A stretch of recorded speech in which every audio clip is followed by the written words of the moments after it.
And over 10 million people saw my post and went viral. And U.S. News and World Report did a story on it. And for 15 minutes, I was the most famous woman in the Midwest for being unemployed.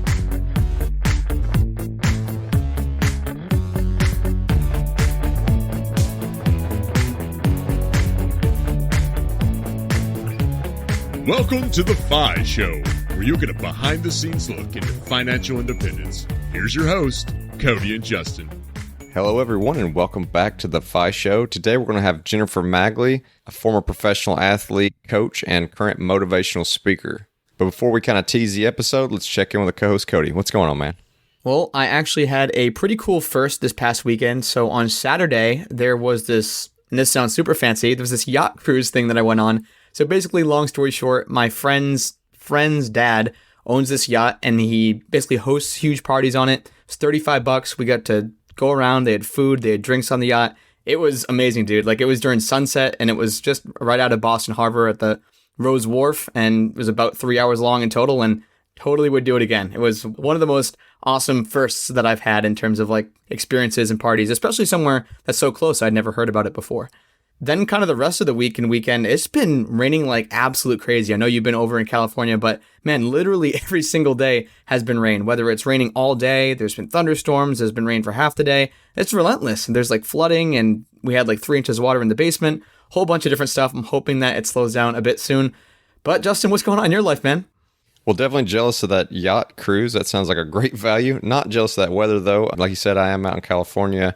Been spending some time with some friends in LA, and now I'm in Santa Monica, and the weather's just been crazy consistent. Like, it's the weirdest thing to me. I've lived a lot of different places, but it'll be 72, then 73, 72, 73, with the lows being like 64, 64, no rain, sun all day. Like, it is just the most consistent, perfect weather I've ever seen. So I totally understand why people come out here, but I will say I'm also noticing those price increases on everything, just your normal groceries, all the extra taxes that are on every bill that you get. So definitely eat into your paycheck. But it's been a lot of fun getting to see some friends in a very efficient way. We're just staying with them, working during the day, getting to hang out at night, check out the beach, relax. So overall, it's been a great trip.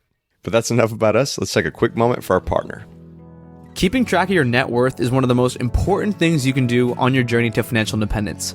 If you don't have an idea of what your net worth is, there's no way that you can keep your quote-unquote score. One of our favorite tools to keep this score is called Personal Capital. If you haven't already started using it, it's an online software that basically compiles all of your data, it crunches all your assets, all your liabilities, and spits out a net worth number and allows you to track it day by day, month by month. Yeah, Cody, one of the big things that hold people back when they're doing activities like tracking their expenses or tracking their net worth is just they look at it as a big burden, and this allows you to go in with one username and one password and access as many financial accounts as you have. These can be loans, these can be 401ks, these can be HSAs, bank accounts, credit cards. They're all linked there.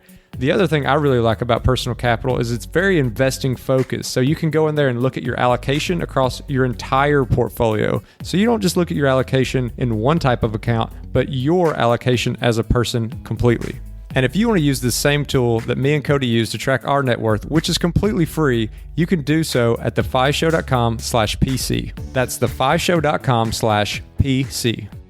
Alrighty, so like Justin mentioned at the beginning, we have Jennifer Magley on today. She was a former professional tennis player, a D1 NCAA tennis coach, motivational speaker. Amazing episode where we cover networking, connection. We talk about habit forming and competitive edge from the mind of an athlete like Jennifer.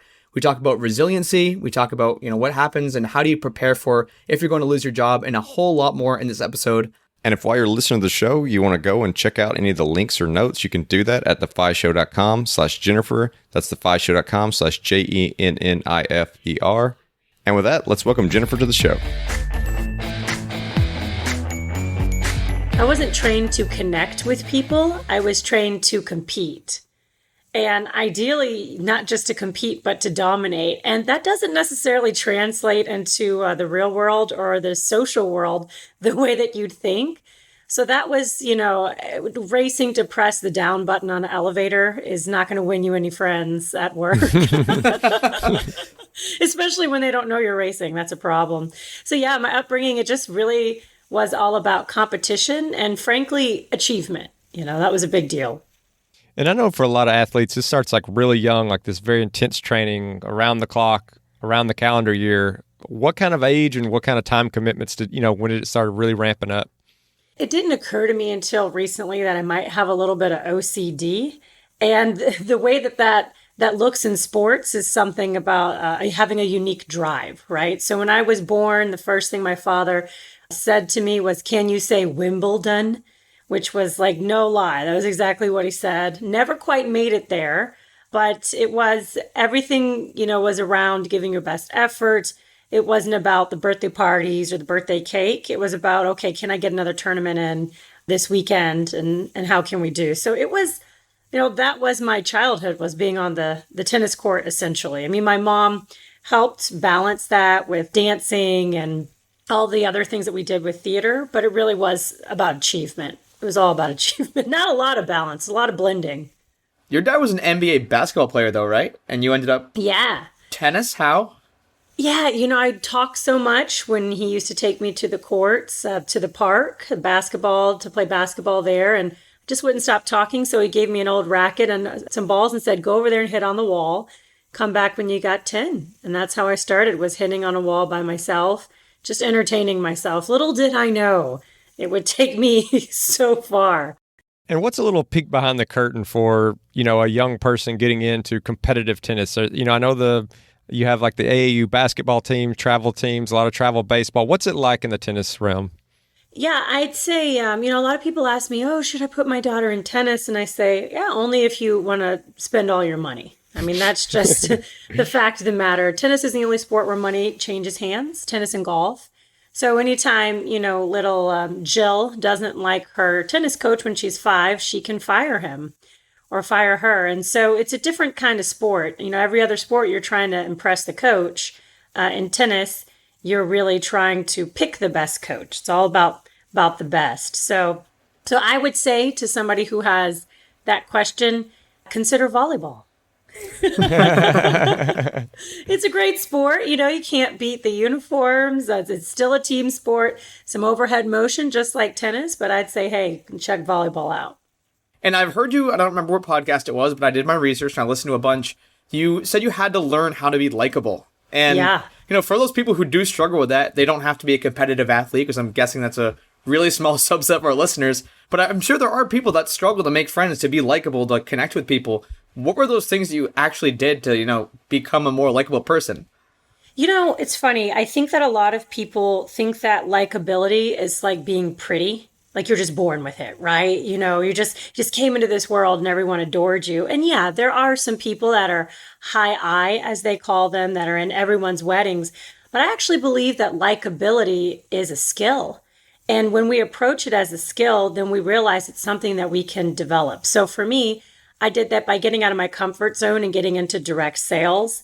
And I actually learned a lot of different techniques like warm chatter or cold chatter, and really how to soft close people. So with guys, for example, guys always got me. I grew up training with guys, you shove, I shove harder.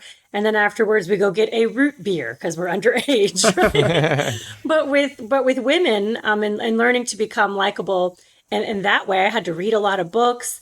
And then I began to ask questions. So if you want to be likable, the best way to do it is to learn how to ask a lot of questions and step outside of your comfort zone.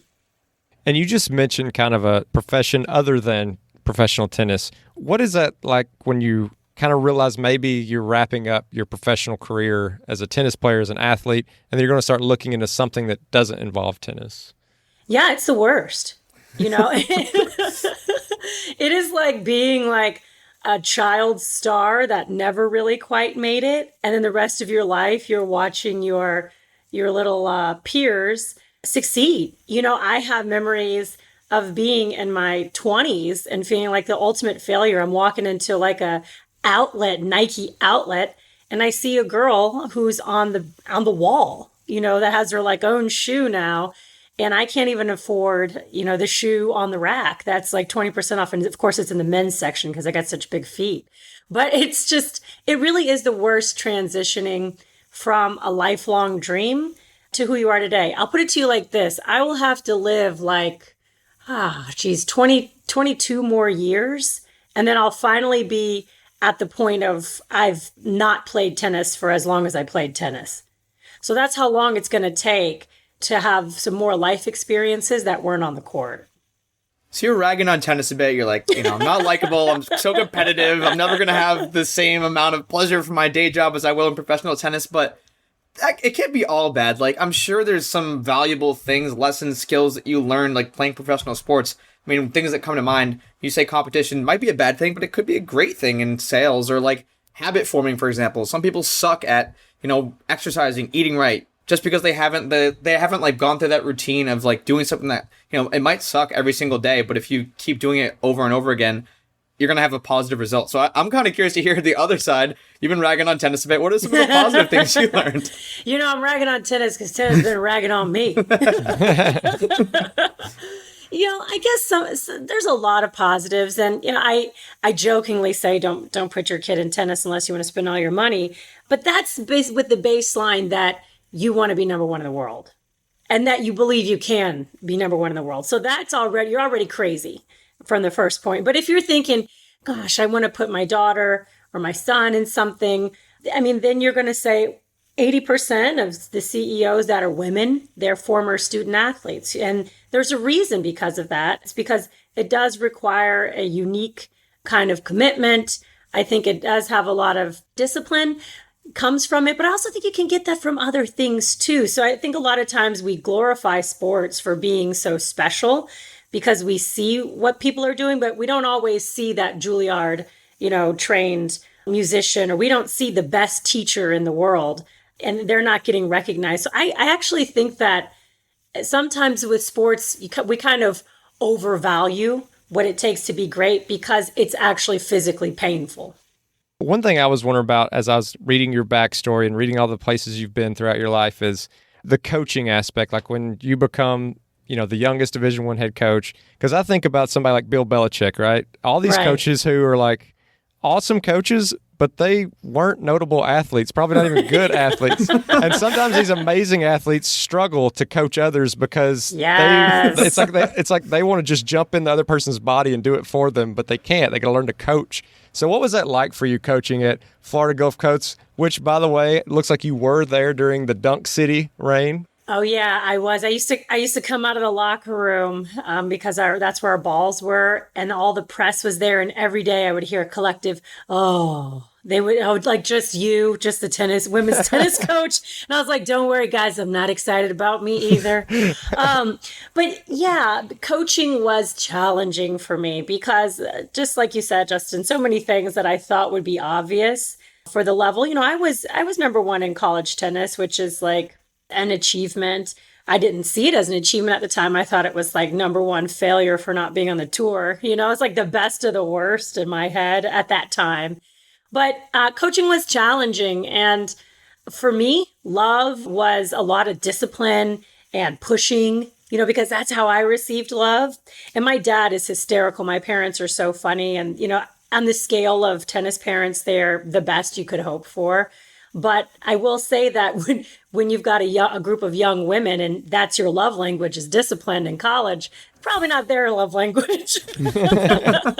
So I learned, okay, like you got to make people know that you care about them. You've got to connect with them. So that was something that I think that's part of why a lot of athletes aren't great coaches is because they are still competing in their own heads and they're still defining themselves by wins and losses.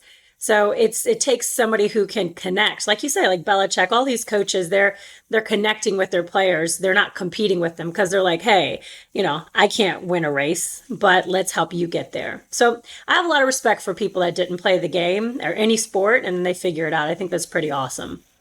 So speaking of greatness, you just talked about, someone who's an athlete might not be the best of coaches, but you have trained with some people who have just been like at the top. I think the names I remember, was it Maria Sharapova and like Derek Jeter or something? Yeah. What are the threads, the common threads that you're seeing amongst people that are playing at that level? I would say, and this is not going to be a popular thing, but I would say that you have got to be completely selfish. It's got to be all about you 24/7. And your main focus is, what helps me get to the next level and where am I going to be at the end of the day? How was I better than yesterday? And that actually comes through when you talk to a lot of athletes, off the court. They're like, how can I get there? Especially when they're on the grind in the beginning. Now, once they, have bought a couple schools and I got an HBO special and they're getting their little haircut that may or may not be there, I think I think that it's a little different now than it used to be. There's a lot more giving back. There's more branding. I mean, back when I was next to Michael Johnson, he was the fastest man on earth on a stationary bike. There was no social media. So back then, everybody could just really focus on themselves. Whereas now, a part of your brand has to be that you're philanthropic and you give back and you are on TikTok and you can dance and you're funny. So I think it's a little different, but the core thread that still connects them is they're incredibly selfish when it comes to advancing. Does this same lessons stand true in other facets of life outside? Like when you're talking to people, coaching people, do you recommend that same mentality? Like when it's whether it's wealth accumulation, like fitness, just outside of professional sports where you're like your main goal is to beat other people. Do you think that same selfishness applies for greatness? So what I have found is I'm a big fan of the immunity map. I don't know if you've ever heard of it, but these Harvard professors looked at a study where these doctors looked at their heart patients. And they told 100 heart patients, if you don't change the way you live, you're going to die in the next 2 years. They circled back and it was only 1 in 14 that changed the way they lived a year later faced with death. So these professors thought, gosh, what is this immunity to changing? And so they created this thing called the immunity map. So Cody, what I believe is that most people have 1 foot on the gas and they're going as hard as they can. And they're like, let's do this. But they also have 1 foot on the brake. And it's a little more than subconscious. They are completely committed to something that is competing with what they say that they want. So most people say they want to be excellent. They say they want to lose weight. They say they want to make a lot of money. But there is one thing that they're more committed to that keeps them spinning out and going around and doing donuts in a circle. So that's what I really believe with most people. It's not that they are necessarily committed to competition or that they don't have drive. It's that they're actually more committed to something else. And when you started going into other disciplines, other jobs in life, did you find it easy to, find that same discipline and drive in the other things you went to? Was it just something like, okay, I've figured out how to zone in now and I can do it in other ways? Or was it a lot harder when it wasn't tennis and it was sales or whatever it might be? I found that it's easier when I'm an entrepreneur. It's harder when I'm an employee. So I didn't know that there was such a thing that you could be mediocre and still get paid twice a month. I couldn't believe that you could just do only one job. So when I got a job, I walked around and I had this really incredible, sexy job with a global sport and entertainment agency last January, like January 2020. And they flew me to New York. I presented to a billionaire and I thought, gosh, I'm living the life. When I went around, they're like, oh, I asked people, what do you do? They're like, marketing. I'm like, what else? And they go, no, just marketing. I'm like, what? I said, what do you do? Social media. I'm like, and what? And they're like, just social media. So blew my mind, that people could only do one thing and just show up and still get paid. Because as an entrepreneur, you're back on that grind, just like with Sunitha, you guys had her on the show, former pro athlete. She has a full-time job, but she's still grinding because it's hard for a lot of us to turn it off. Yeah, that makes a whole lot of sense. And she's definitely that way. I'm just thinking, I was talking to her earlier today, actually. And yeah, like we mentioned in the beginning, she was the one who recommended you. And she's like, you got to have her on. Like she's just like me. We had the same drive. I actually want to pull a quote that I read.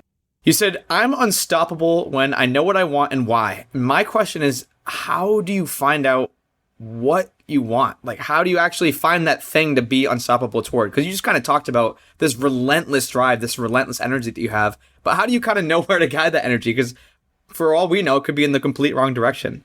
Totally. So I kind of have a few fundamental beliefs, and they're a little cliche, but I do believe like what's for you will be for you. And I also try to put this one mantra, we'll call it, into action, which is there are no wrong decisions. So if I believe that everything's working for me, there are no wrong decisions, the last thing that I need to remember is, gosh, I'm never going to be 100% certain about anything. The coolest thing about sports is that every athlete's going to tell you they're essentially self-made. They had great coaches, but a parent put them in that sport. Let's be real.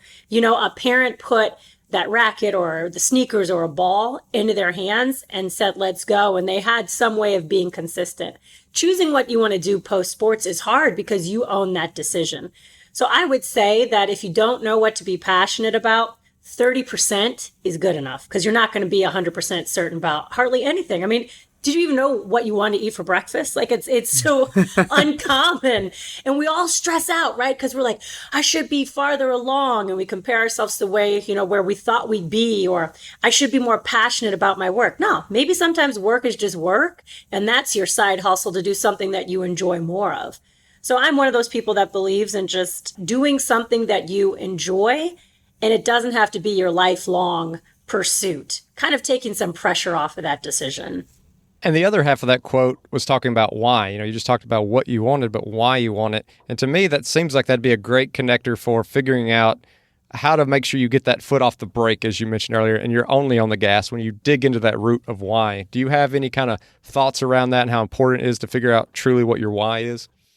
Yeah, I do. I think that your why has to be, ever present in the forefront of your mind, because when you do discover what's holding you back, you have to continue to face it until you beat it. It's not like, oh, I know, and now I'm over it. So for example, I want to be successful and financially just balling, right? I want to be abundant. That's foot on the gas. For me, foot on the brake was, I also am committed to being an incredible mother. Well, what does that mean? Well, that means in my mind, the way I was raised being an incredible mother, I'm a stay-at-home mom. So wait, how can I be a stay-at-home mom who's also a single mom and be baller and abundant? Something's got to give. So when you realize that your definition of what's stopping you is not true, when that's a faulty assumption, then the next time you have those thoughts, for example, the mother that's listening to this or the father that has the guilt of, oh, I got to drop my kid off at daycare, then you're going to think, oh, wait, that's my competing commitment. And then you continue to take your foot off the gas because it is a habit. You get on a loop. So that's how I see it, is keeping your why, number one, and then following up on taking my foot up the gas and realizing, when do I have my foot on that brake? And do you go and physically write these commitments down and maybe rank them when you're trying to drop something like that? Because I know so many people who are in that boat that I don't have any time, I can't reach these goals because of X, Y, and Z. I don't know which one to drop. And it can be a really tough decision. It's really hard to step back and kind of look at your life from a 10,000 foot view. Yeah, I did the immunity map with an executive coach. It changed everything. I mean, changed my job, changed my partner at the time, changed even where I live. It was like a pivotal thing. And that's why I love doing it with my clients that I work with that are high performance. So the immunity map, it takes about 2 sessions. But if someone's thinking to themselves, I just need a breakthrough, I don't need therapy, I don't need necessarily ongoing coaching, then the immunity map is kind of that awesome 1-2 punch that you're like, oh, got it. A lot of these things we've been talking about now are kind of our mindset, what we can control, what we can do. But obviously there's things that we run into in life that we can't control. And I know you've got a lot of passion around the gender equity, and you've booked Division I. It talks about, things that affect female college athletes. One thing we love about this podcast, we get to interview other people and learn from them ourselves. We hope the listeners also get something out of it. And so I'm selfishly want to ask you if you could kind of educate me and Cody, right? We're just 2 dudes. We probably are not the local, we're probably not the resident experts on gender equity or maybe some of the things that impact female athletes more than male athletes. So I think it'd just be a good opportunity to kind of highlight some of those things and for everybody to learn something. We will be right back after a quick word from one of our amazing sponsors. Alrighty, business owners, I am talking directly to you for this one. Do you ever wonder how the big e-commerce brands do it? How do they know just the right messaging, just the right timing, just the right experience to send their audience to get them to convert, to sign up, whatever the thing you want them to do for your business? Well, that's where Klaviyo comes in. Klaviyo can help your brand easily create personalized multi-channel marketing campaign using your most powerful asset, your customer data. Klaviyo integrates with all the leading e-commerce platforms, helping you use your customer data in real time to send more relevant email and SMS automations. Plus, they make it drag and drop easy. You can literally get started in under an hour and build from there with Klaviyo's best performing templates. Klaviyo gives you all the power of an enterprise marketing platform, but none of the complexity. No wonder why over 65,000 brands have signed up. To get started with your free trial of Klaviyo, visit klaviyo.com/grow. That's klaviyo.com/grow.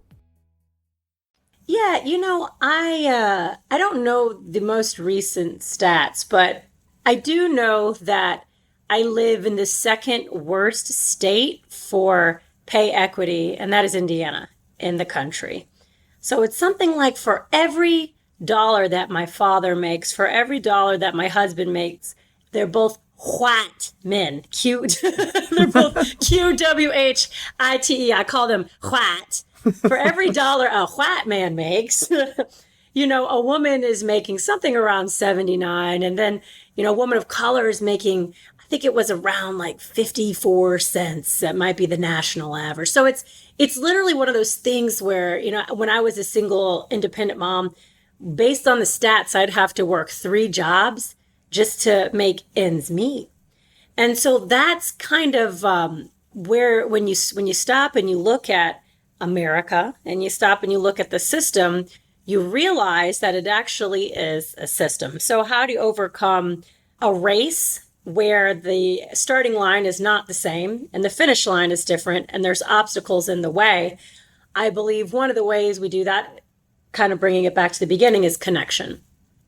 So by connecting with other people, it's not networking, it's actually creating your network. So when you deepen your actual network, that's when you can have that 5 fingers coming together to create a fist, to have your own way of working within a system. So you're able to create your own system within the system, if that makes any sense. And that's why the ability to connect is so important. I'm bringing it all the way around. Look at that from Full to the beginning.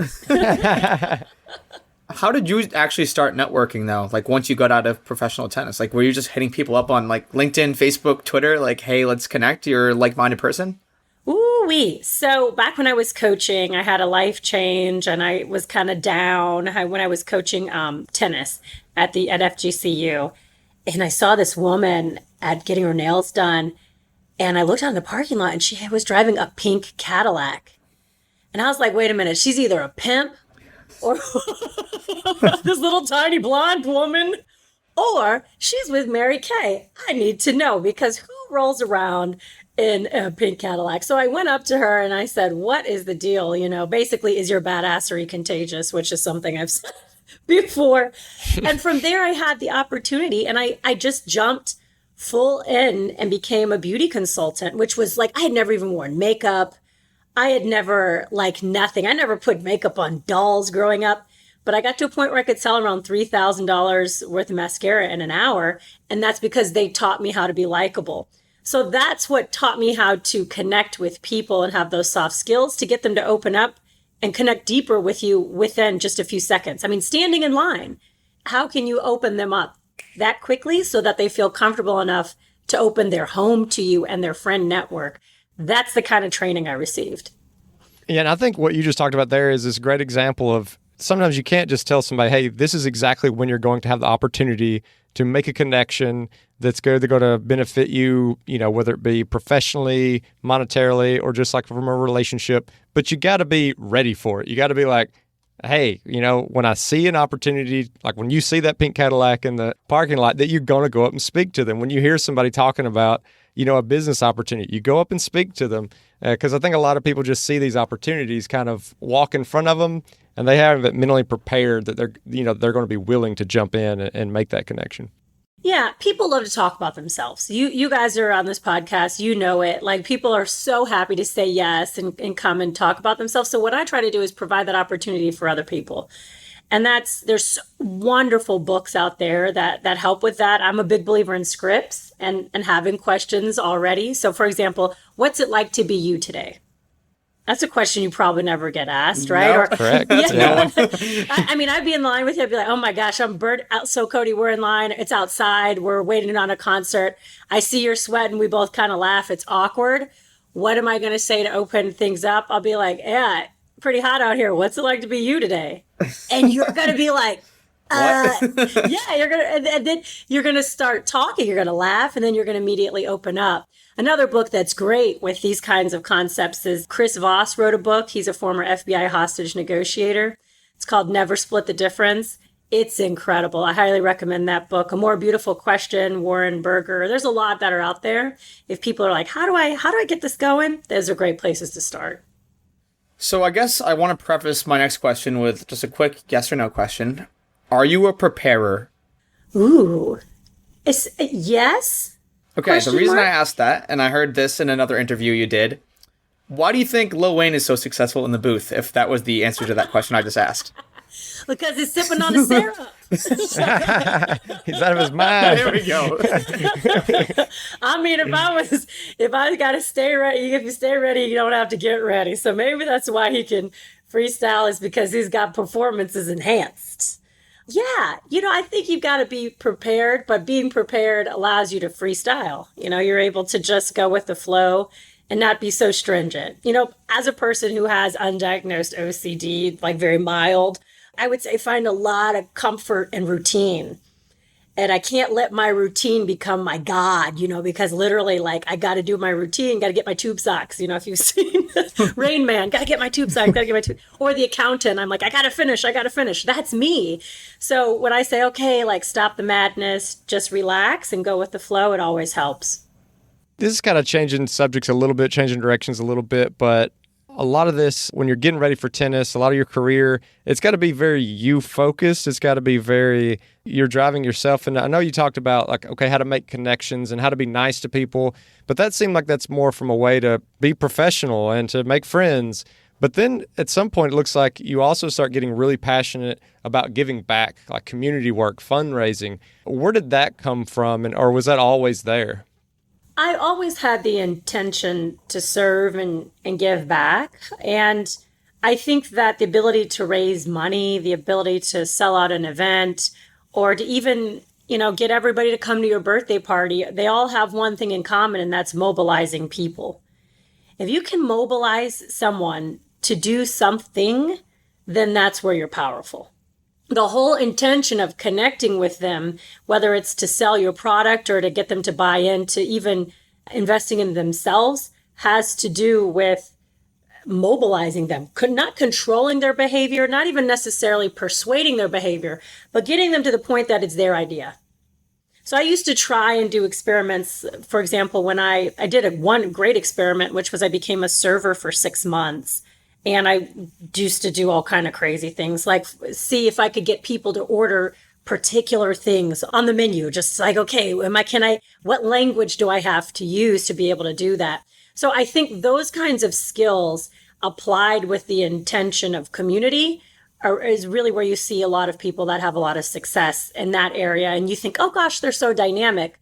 But it's not that they're dynamic, it's that they're intentional. I think they're just very intentional. I hope to be considered one of those people. I also enjoy deflecting, as you can see. One of my favorite hobbies, deflection. Deflection. Deflection. Is that a tennis move? Gosh, probably, yeah, avoiding conflict on line calls. Yeah, that's probably.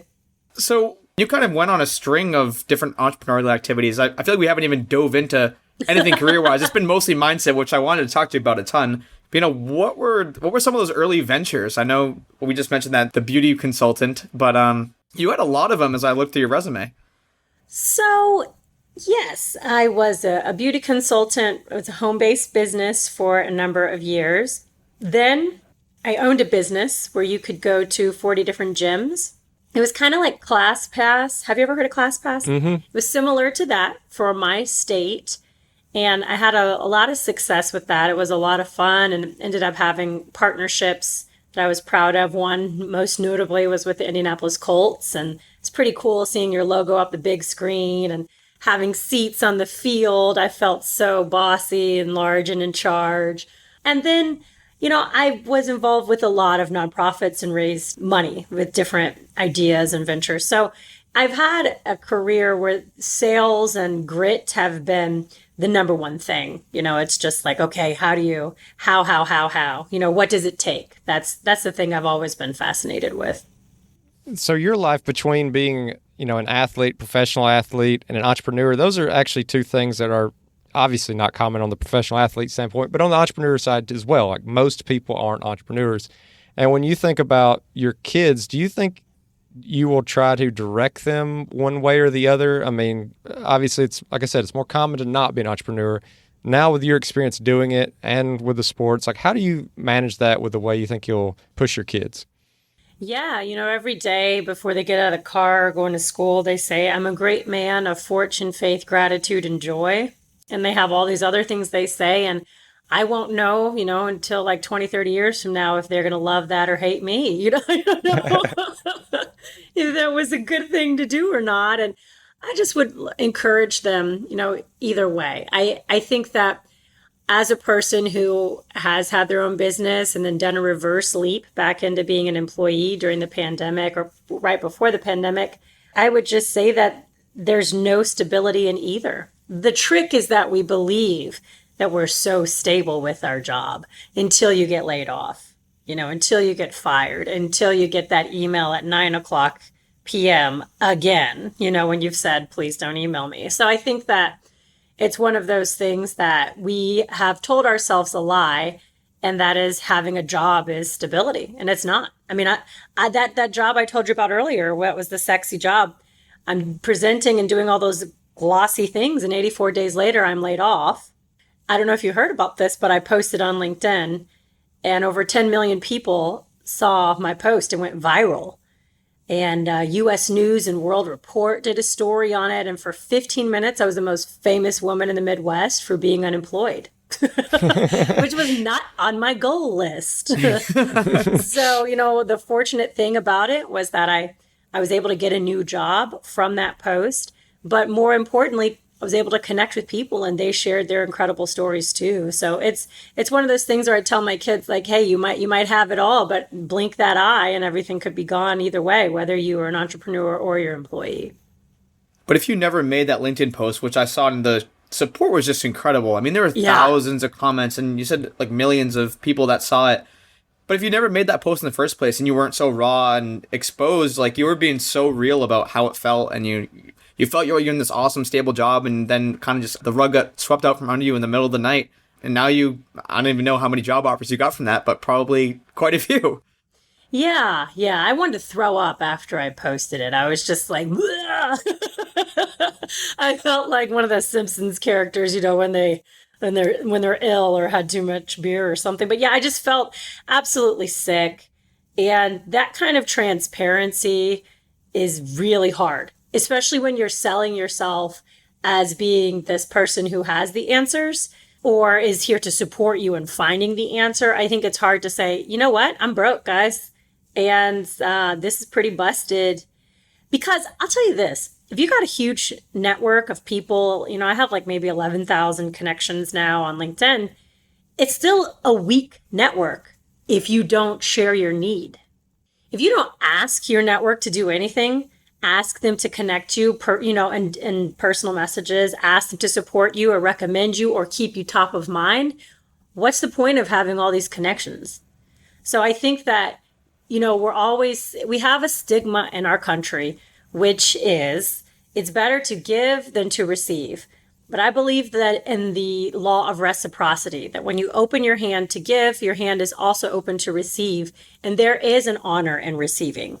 There is an honor in asking and someone meeting your needs. So I just think we got to shake that stigma off of that receiving is bad, because receiving is not taking. There's a difference. Is there any tips out there? Like, maybe we got somebody listening who is on that job hunt. They're going through LinkedIn. It's obviously, like you said, you got 11,000 connections. It's not feasible that you're going to be having daily conversations with all these people. So it's probably going to feel a little bit like a cold call, even if you do know the person to some degree. I don't know if you have any tips for people who are in that stage that are trying to reach out to their network. Definitely. There's some statistic out there that says around 80% of jobs are found through secondary connections. So that secondary connection, that friend of a friend on LinkedIn, that's going to be where you're going to find your job. So a script that I would consider using is, like, hi, Cody, saw that you're doing great things on your podcast. This might be a little weird because we've never met. So you can go ahead and acknowledge that this is awkward for me, or you could say this is awkward for me. But I have a 7-year-old son and a 9-year-old, just lost my job. I'm looking for an opportunity in the area of fill in the blank. And then here's the close and the call to action. Able to keep me top of mind should you hear about an opportunity. So that soft close of able to keep me top of mind is what's going to get your foot in the door.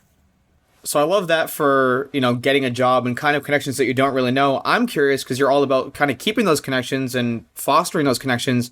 Do you have like a reach out strategy or like, a 50-person list that you're every 6 months, maybe you check in with an email or a phone call or something like that? And I don't know if it's in an organized fashion or you're just kind of, randomly hitting some subset of people up that you keep in your head? Yeah, that's a great idea, Cody. I should do that. What I usually do is feed the feed. Like, it's probably not the thing that I should be doing, but whatever comes up on my feed, I try to engage with certain people and then check in with them. But, it's easy for me because I create events. I create events in town for people to come to, specifically women. I've got a power lunch, and it grew to over 1,000 women in like 3 months before the pandemic. And here's the premise of Power Lunch. There's no agenda. There's no speaker. Reserve your ticket. Come buy your own lunch. Have lunch with a woman you don't know. You wouldn't believe how many women come because everyone's sick of this nonsense fake way of networking. It's like, why do we need to have all this structure? Just let people talk. That's what they really want to do, is talk to each other. So invitations are the way that I get past gatekeepers. I mean, once any celebrity that you want to get in touch with, invite them to something, you're going to get a response.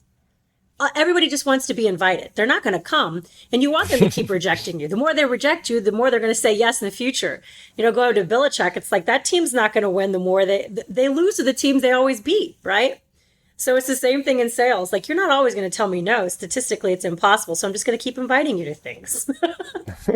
That's so savage, right? But it's true. It's true. Yeah, a lot of that's true. I mean, like, even when you're talking about, I'm going through my head, when I go to conferences half the time, I just wish that the speaker wasn't up there so that I could quit just whispering to the people a mile that I'm trying to catch up with, and I could actually just talk to them, because that's really why I came to the conference in the first place, was to talk to all the, do all the networking in person and see everyone. And it's not really so much about who the speaker is on the stage. No. And you want to know what I do? I'll take it one step crazier with networking and stuff. I will look at the list of who's going to the conference beforehand, and I'll pick out 5 people I want to connect with. So there might be 2,000 people at this conference. Awesome. I'm only here to meet these 5 specific people. The rest of them, nice to meet you. And by the way, like, I have an understanding with my closer friends that if we see each other out at events, we're not there to chit chat because we're already deep. We're there to meet other people. And we know that, if we're already deep enough, it's like, hey, okay, I'm here, I'm doing my thing. And we have that understanding. So it's a different way of networking, if that makes sense. Absolutely. We've been talking, and, people listening are probably like, Jennifer is so go, go, go, hardcore, entrepreneur, professional athlete. But I've heard that you use meditation quite frequently as like whether it's to clear your head or find direction. I'd kind of love to hear how that has played into your life, whether it was in sports or maybe later in your more entrepreneurial corporate life. Yeah, so I heard a great story from a yogi here in town. I do not practice yoga regularly anymore, but I used to be like in the know when I had open gym. And it's such an interesting story. He told one of his students, a man, he said, go and meditate for an hour. So he goes away and he's trying to meditate, but it was really hard for him. And he wanted to complain. So he came back to the yoga instructor, the yogi, and he said, gosh, this was terrible. Like, why did you tell me to go meditate for an hour? And he says, really, tell me more about that. He goes, well, my mind just kept constantly racing, and I just couldn't stop thinking about this and that. And it was just driving me crazy. And the yogi says, congratulations. Now you know what it's like to be around you for an hour. So that is the opener for meditation. It's hard. It's hard to quiet the mind. It's hard to listen. I'm a person who believes in faith. And it's an interesting thing to realize, that your whole life, what you thought was being spiritually connected was just really you talking and never listening. So in my mind, I feel that becoming quiet and listening is an opportunity just to see what comes to you. And it is shocking. It's kind of shocking to see the kind of solutions, answers, or thoughts that are just your own mind will reveal to you. Yeah, I definitely can empathize with the guy in the story, because I struggle keeping, to me, the hardest thing in the world to do is just to do absolutely nothing from a mental perspective. I mean, yeah, I can sit on the couch, but to actually sit in quiet, no phone, no TV, no music, no nothing for even 5 minutes, it just kind of feels awkward and crazy. So it's something I should work on. Oh, no. You know what? It's something that I realized back when I was a single person. I was like, if these guys don't want to be with me for an hour over dinner, tough luck, because I got to be around me all the time. So it is an interesting thing to spend time with oneself, as we'll say. Yeah. The last thing I was going to ask about is, we haven't talked too much about your books, and I know your most recent book is How to Be Queen, a Leadership Fable. And it's interesting because it's actually, a fiction book. And we haven't even talked about where you get inspiration from and all that sort of things that go with being a fiction book versus just doing research and talking about what you've seen that works. So Could you talk a little bit about how the book came together and maybe who that target is? Like, who's the perfect person to read this book? Yeah, I believe that people remember in stories. They're going to remember more than if I wrote like a 300-page listicle, which is out there right now. Most books are step 1 and do this and it works for me. I just haven't found that to be true. So I believe this book is for anyone who feels that the finish line keeps moving. If you just feel like, gosh, no matter what I do, I never seem to get to where I need to be in my career, then this, short 30-minute book is ideal for you. I rewrote The Tortoise and the Hare to talk about self-leadership. So it's designed to be read over a lunch break. Really short book. For those listeners who do want their lives changed by you and they're inspired as I am, I think I'm going to start upping my connectivity a bit because I might be lacking and you've inspired me. Where can they connect with you? Where can they get your books? Where can they learn more about you? Yeah, you can grab the book on Amazon if you just type in my name, Jennifer Magley, and How to Be Queen, or Jennifer Magley Queen, which is hysterical to me that's actually how they find the book on Amazon. Subliminal messaging.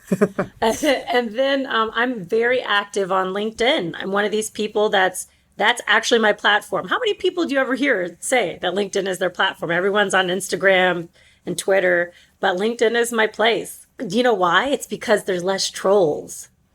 That's true. Because it's attached to their job. So people behave themselves on LinkedIn, and I like it. It is very true. It's a very supportive space, unlike the other social medias. Yeah, it's not as it's a little bit of human spam, but I'll take it. I don't mind it. Well, Jennifer, thank you so much for coming on the show. I hope the listeners got something out of this. It's obviously a unique kind of guest. You are a unique kind of guest for this show, but it gives a lot of great insight and mindset. So thank you for giving us some time. No, thank you all, and I'm excited to keep watching and keep learning with it for everything that you all have to offer. And as always, if you want to check out our Facebook group page, you can do so at thefishow.com/community. And we always appreciate those 5-star reviews. They help us get great guests like we had today. And if you're interested in supporting The Fi Show, you can do so by checking out some of our partners over at the resources page, which can be found at thefishow.com/resources. And thanks for listening.